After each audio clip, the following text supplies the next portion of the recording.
အားလုံးပဲမင်္ဂလာပါခင်ဗျာ AZ Technology မှာပြန်လဲကြိုဆိုလိုက်ပါတယ် PowerPoint မှာအလုပ်လုပ်ရတာအချင်းတွေအများကြီးကုန်နေလို့စိတ်ညစ်နေပြီလားဒါဆိုရင်တော့အလုပ်ကိုသုံးဆပုံမြန်စေမယ့်ဒီ shortcut ၄ခုကိုမဖြစ်မနေသိထားပါမယ်နံပါတ်1ကတော့ Control D ပါ PowerPoint မှာပုံနေစာသားတွေပွားဖို့ copy paste လုပ်နေတော့လား Okay ဒီထက်သုံးဆပုံမြန်တဲ့ shortcut လေးကိုသုံးကြည့်ရအောင်ပထမဆုံးကျွန်တော်တို့ပွားချင်တဲ့ object ကို select မှပြီး control D ကိုနှိပ်ပါပြီးရင်ကိုထားချင်တဲ့နေရာလေးကိုတစ်ခါပဲရွှေ့ပေးလိုက်ပါအခု control D ကိုထပ်နှိပ်ကြည့်ပါဦး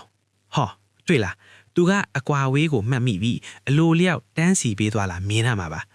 ပြီးရင်ကိုပွားချင်သလား control D ကိုတစ်ချက်ချင်းစီနှိပ်သွားလိုက်ရအောင်ပါပဲကျွန်တော်တို့ကအောက်ကိုလည်းတန်းစီပြီးထပ်ပွားချင်တာဆိုရင်တော့ဒီ object တွေအကုန်လုံးကို select မှ control D ကိုနှိပ်ပြီးရင်ကိုထားချင်တဲ့နေရာလေးကိုရွှေ့ပေးလိုက်ပါပြီးရင်တော့ထုံးစံအတိုင်း control D ကိုတစ်ချက်ချင်းစီထပ်နှိပ်ပေးလိုက်ပါဒါဆိုရင်တော့အချင်းကုန်လက်တက်တာပြီးညီညီညာညာလေးဖြစ်သွားပြီပေါ့အခုပဲစမ်းကြည့်လိုက်တော့နော်နံပါတ်2ကတော့ shift key ပါမင်းရဲ့ slide ထဲကပုံတွေကဘာလို့ပုံပြတ်ပန်းပြတ်ဖြစ်နေလာလဲပုံစံမပြတ်ဖဲအချိုးချချင်းရင် shift key ကိုတုံးရမယ်ဆိုတာသိပြီလားကဲကျွန်တော်တို့ shape share ကကျဲပုံလေးတစ်ပုံဆွဲကြည့်လိုက်မယ်ဒီမှာဆိုရင်ကျဲပုံလေးကမညီမညာဖြစ်နေတာကိုတွေ့ရပါမယ်နောက်တစ်ခုစဝိုင်းပုံလေးဆွဲကြည့်မယ်ဆိုရင်လေဝိုင်းစပ်မနေပဲဘယ်ဦးပုံစံဖြစ်နေတာကိုတွေ့ရမှာပါကဲဒါဆိုရင်ကျွန်တော်တို့ကကျဲပုံလေးကိုပြန်ဆွဲကြည့်ရအောင်ဒီတစ်ခါမှာတော့ပုံကိုချဲတဲ့အခါ shift ကိုဖိထားပြီးဒေါင်းကညီဆွဲပါဒါဆိုရင်ပုံကလုံးဝရှုပ်မသွားတော့ပဲညီညီညာညာလေးဖြစ်နေတာကိုတွေ့ရပါလိမ့်မယ်စဝိုင်းဆွဲမလားလေးတောင်ဆွဲမလား shift ကိုဖိထားရင်အချိုးချာချာထွက်လာမှာပါမြင်းဆွဲရင်လည်းလုံးဝဖြောင်းဆင်းနေမှာနော်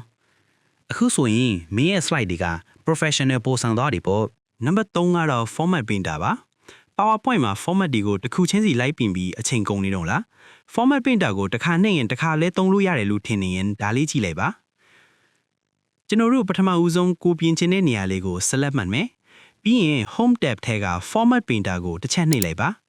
ဒါဆိုကျွန်တော်တို့ကာစာလေးကဆေးထုတ်တန်ပုံစံလေးပြောင်းသွားပြီ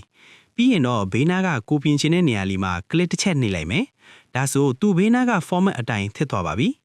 ဒါပေမဲ့နောက်တစ်ခုထပ်နှိပ်ကြည့်ရင်မပြောင်းတော့ဘူးเนาะဆေးထုတ်တန်လေးကပျောက်သွားလို့ပါ Okay ဒီတစ်ခါပြင်ချင်တဲ့နေရာကို select မှတ်ပြီးရင် format painter ကိုတစ်ချက်တည်းမဟုတ်ပဲနှစ်ချက်ဆင့် double click နှိပ်လိုက်ပါမယ်ပြီးရင်ကိုပြင်ချင်တဲ့နေရာလေးမှာ click နှိပ်လိုက်မယ်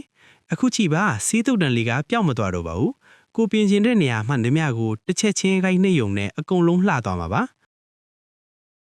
ပြီးရင်နောက်ထပ်ကို format style တစ်ခုတည်းထားခြင်းတဲ့ slide တွေကိုလေဒီတိုင်းပဲလိုက်ပြင်ပေးလိုက်ပါမယ်အားလုံးပြီးတော့ရင်တော့ keyboard က ESC ကိုနှိပ်ပြီးပိတ်လိုက်ရုံပါပဲ mouse cursor လေးကိုကြည့်လိုက်မယ်ဆိုရင်လေစီးတုတ်တန်လေးပျောက်သွားပါပြီဒါဆိုရင်တော့ presentation လုပ်ရတာပိုမြန်သွားပြီပေါ့အသုံးဝင်ရင် save ထားပြီးတငယ်ချင်းတွေကိုပါမျှဝေလိုက်အောင်နော်နောက်ဆုံးနံပါတ်4ကတော့ control G ပါ PowerPoint မှာအရာဝတ္ထုတွေကိုတစ်ခုချင်းလိုက်ရွှေ့နေရလို့ပုံစံတွေ plat ကုန်ပြီလားဒါတွေကိုတစုတစည်းတည်းဖိဖို့လုပ်ဖို့ control G ရှိပါတယ်ကျွန်တော်တို့ကဒီ diagram နဲ့စာသားလေးကိုနေရာရွှေ့ခင်ဒီဆိုပါစို့တစ်ခုချင်းလိုက်ရွှေ့နေရင်အချိန်တွေကျတယ်လေအဲ့တော့အရင်ဆုံးကိုစုချင်းတဲ့အရာအားလုံးကို select မှတ်ပါပြီးရင် keyboard က control G ကိုနှိပ်လိုက်ပါအခုဆိုရင်အားလုံးကတသားတည်းဖြစ်သွားပြီမို့အတူတူရွှေ့လို့ရသွားပါပြီ